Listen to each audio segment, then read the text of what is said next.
take a second and make sure you're subscribed to the channel. If you enjoy discovering hidden treasures, forgotten coins, and the incredible stories behind them, then subscribe now and stay with us, because today's story might change the way you look at the coins in your pocket forever. Imagine holding a small coin in your hand. It looks ordinary. It feels ordinary. Maybe you've even seen one like it before and thought nothing of it. Many people would toss it into a jar, leave it in a drawer, or even spend it without a second thought.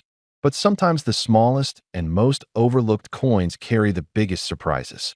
Today we are looking at a coin that many people once ignored, a coin that passed through thousands of hands, a coin that quietly lived its life in wallets and cash registers. Yet today, collectors search for it, historians discuss it, and some lucky owners have discovered that what seemed like a simple coin may actually hold remarkable value. Picture South Africa in the late 1990s. It was a time of transformation, a period when the country was stepping into a new chapter of its history. Change was happening everywhere, politically, culturally, and economically. Even the nation's currency reflected this moment in time. Coins were more than just metal pieces used for buying bread or paying bus fare. They were symbols of identity, heritage, and the journey of a nation finding its place in a new era. Among these coins was a modest one, the 2-cent piece minted in 1997. At first glance, it doesn't look extraordinary. It's small, simple, and made from copper-plated steel. The design feels clean and straightforward, something many people might overlook. But if you slow down and truly examine it, you begin to notice details that connect it to a larger story. That on one side of the coin, you'll see the national emblem used during that period. This emblem represented authority, unity, and the structure of a modern state. Around it are carefully placed inscriptions that reflect the country's identity. The lines are sharp, the engraving precise, showing the craftsmanship of the mint that produced millions of coins for circulation. Flip the coin over, and you'll see the number that defines it, the value of 2 cents. It may sound insignificant. 2 cents doesn't buy much. Even in the 1990s, it wasn't a coin people treated with great importance. Many people considered it spare change, something that accumulated in pockets or jars at home. But the fascinating thing about coins is that their real importance is rarely obvious at the moment they are created. Coins travel. They move from person to person, city to city, sometimes even across continents. They witness everyday life. They are present during simple moments: a morning coffee purchase, a newspaper bought from a street vendor, a child receiving change from a shopkeeper. Each coin silently records the passage of time as it moves through the economy. The 1997 South African 2-cent coin lived that exact kind of life. Millions were produced, and they spread across the country quickly. They jingled in pockets, rolled across counters, and settled into piggy banks. For years, they were nothing more than ordinary money.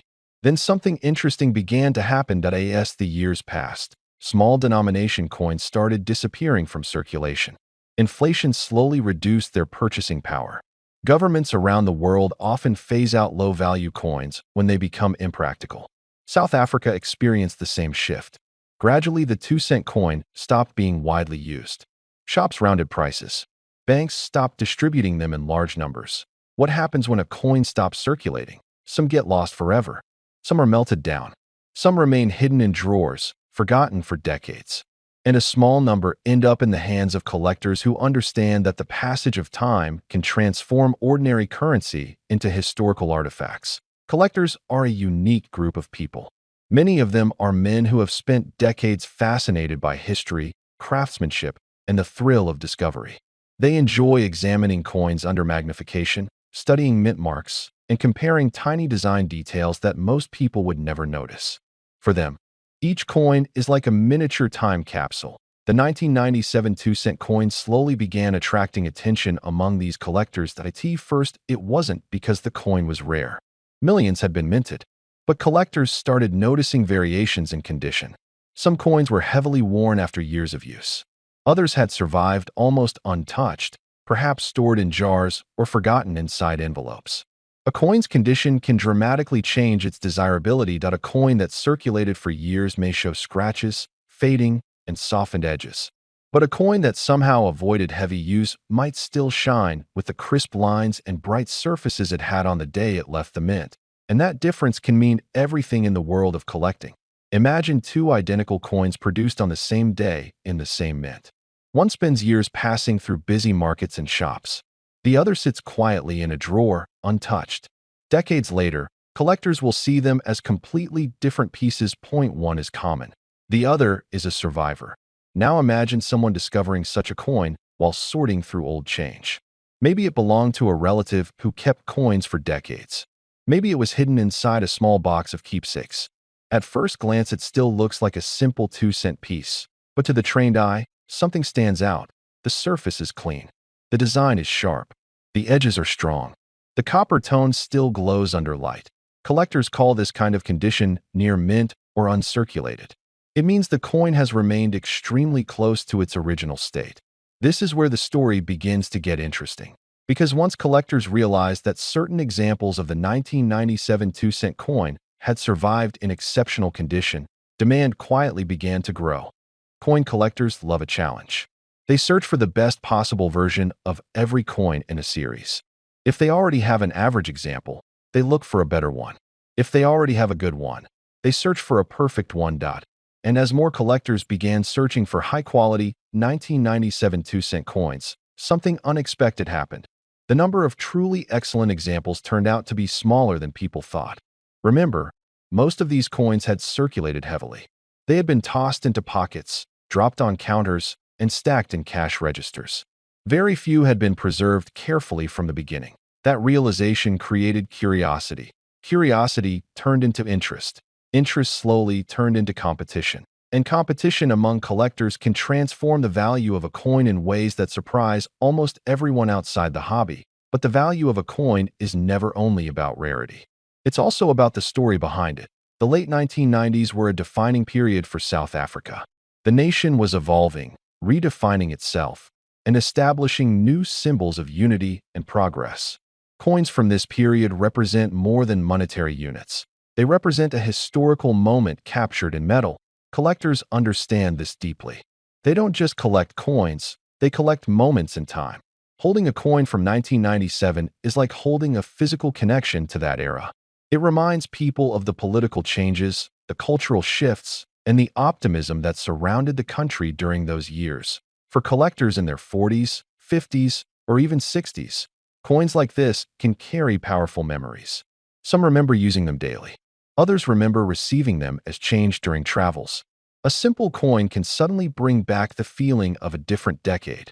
This emotional connection plays a huge role in the world of coin collecting. Because when people collect something connected to their memories, they often pursue it with passion, and passion can drive value. Over time, coin dealers, auction houses, and private collectors began quietly trading these coins. Most examples were still inexpensive, but exceptional pieces began attracting attention. A perfectly preserved coin could stand out dramatically when compared to worn circulation examples. Experts started examining mint quality, strike sharpness, and surface preservation. Tiny details mattered. Was the lettering crisp? Were the fields smooth and reflective? Did the coin show signs of oxidation or damage? These factors might seem minor to casual observers, but for collectors they are everything. The difference between an average coin and an exceptional one can feel like the difference between a faded photograph and a perfectly preserved portrait. Now imagine a collector sitting at his desk late at night, examining a small pile of coins under a lamp. One by one, he studies them with a magnifying glass. Most are ordinary, but suddenly one catches the light differently. The surface shines. The details look sharper. The coin appears almost untouched by time. In that moment, the collector realizes he might be holding something special. Moments like this are the heartbeat of the collecting world. They create excitement, curiosity, and sometimes even a bit of disbelief.